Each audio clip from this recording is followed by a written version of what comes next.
تعالوا هنعمل مع بعض النهاردة البيتفور بطريقة سهلة جدا وبسيطة واي حد ممكن يعمله في البيت.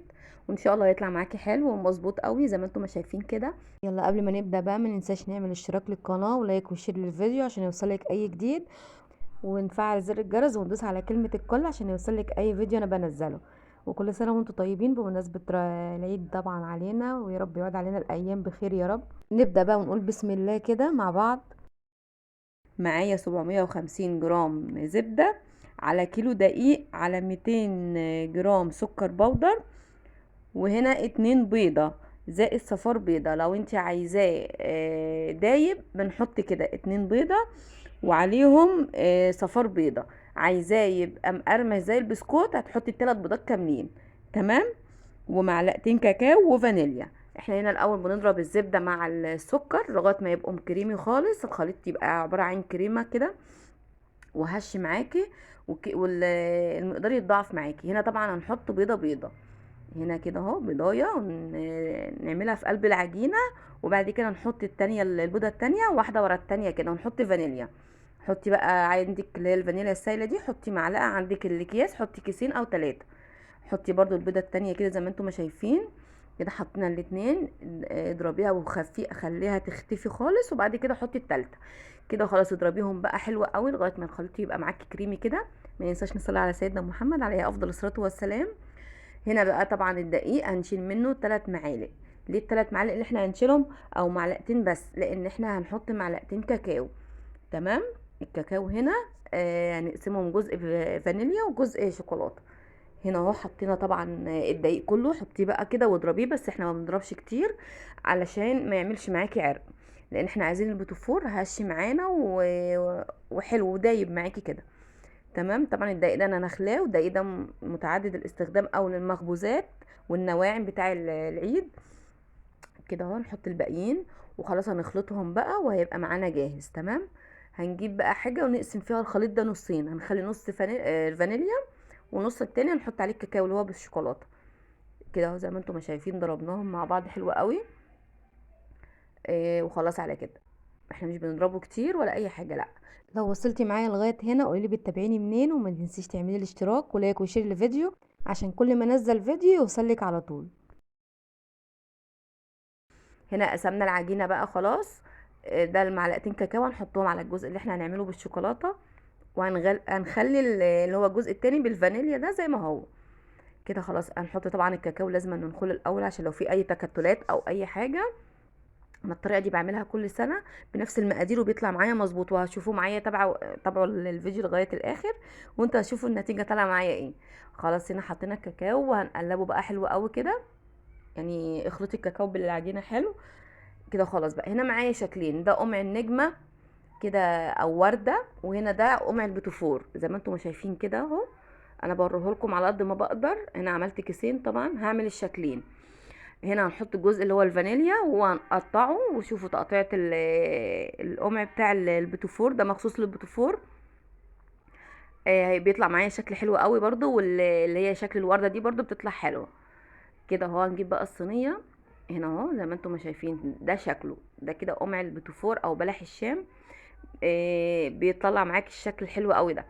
واعملي بقى اللي انت عايزاه، عايزه تكبريها عايزه تصغريها على حسب بقى ما انت عايزه المقاس بتاعها. بس هو ده كده المقاس بتاعها حلو قوي، لان هو بصي لسه هيفرش سنه بسيطه في الفرن. طبعا احنا مسخنين الفرن وهنحطه على الرف الوسطاني على درجه حراره 150. هو ما بيكملش البيتوفور ما بيكملش معانا 10 دقايق في الفرن. كده خلصنا بقى الفانيليا كلها، هنخش على الشوكولاته.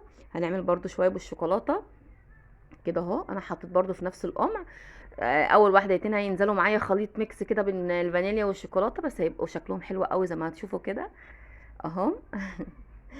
وبعد كده هنكمل بقى اللي هو بالشوكولاته. شايفين شكله النجمه دي او الورده دي حلوه قوي اللي هي قمع البيتوفور. ده كده الشكل المعتاد بتاع البيتوفور. طبعا هنشوف الشكل التاني بتاع الورده معانا برضو. والقمع اللي عندك اعملي بيه، عندك المكنه بتاع البيتوفور هنزود شويه دقيق وتقطعي بيها. تمام. احنا الخليط ده لازم العجينه دي بتبقى ملزقه معاكي، ادام هتعمليها بالقمع او بالكيس. هتعمليها في المكنه بتاع البيتوفور بتزودي شويه دقيق، معلقتين دقيق تاني او 3 تاني. ده القمع اللي هو زي الورده بقى كده. احنا بنعمل ورده كده وبنلفها واحنا بندوس على القمع. ده الشكل اهو معايا زي ما انتم ما شايفين.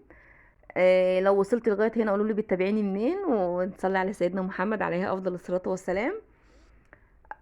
كده اهو زي ما انتم شايفين. بقى نخلص الكميه كلها. طبعا انا بدخل بسوي على طول وبطلع. هوريكم بقى شكله بعد ما استوى معايا هيبقى عامل ازاي، واخد لون حلو جدا، والسوا بتاعه حلو، يعني النار هاديه وحلوه قوي. كده اهو شايفين ده شكله. اللي بيعملوا بالطريقه دي يا ريت يكتب لي كومنت، ولو حد عايز يستفسر عن اي حاجه برضو يكتب لي تعليق كده وانا هرد عليه على طول. كده خلاص اهو خلصنا بقى. ده الشكل بتاع الوردة معايا. هندخل بقى، انا طبعا كده كده بسوي اللي انا قطعتهم قبل كده. تمام. لو وصلتي معايا لغاية هنا ما ننساش نعمل الاشتراك بقى للقناة، واعجاب بقى ولايك حلو كده وكومنت حلو، ودعمكم معايا بقى ودعواكم معايا. ده كده شكله كده خلصنا بقى. ده بعد ما استوى. شايفين لونه ده بعد ما استوى؟ لونه جميل جدا وشكله حلو وطعمه كمان احلى. كده اهو ده الشوكولاتة. وده الشكلين اللي هو الميكس بين الفانيليا والشوكولاتة. وده شكل الوردية اللي احنا عملناها القمع الاخير. شايفين بقى ناعم ازاي ودايب ازاي؟ ده كده من نجاح البيتوفور. المقدار ده لو مشيتي عليه مظبوط هيطلع معاكي حلو جدا. كده اهو. وهكتب لكم برضو المقادير في صندوق الوصف او في اول تعليق مثبت. هنا بقى طبعا هنيجي لمرحلة التزيين. انا هنا معايا شوكولاتة بيضة وشوكولاتة ايه غامقة. اسهل طريقه ان انت تسيحيها بيها زي ما كده، زي ما انتم شايفين كده. بنحط كميه الشوكولاته في الكيس وعليهم معلقتين الزيت، وبنحطهم في حاجه كده ونكب عليهم ميه سخنه. ولا بقى حمام ميه ولا بخار ولا الكلام ده كله، لا هو احنا كده.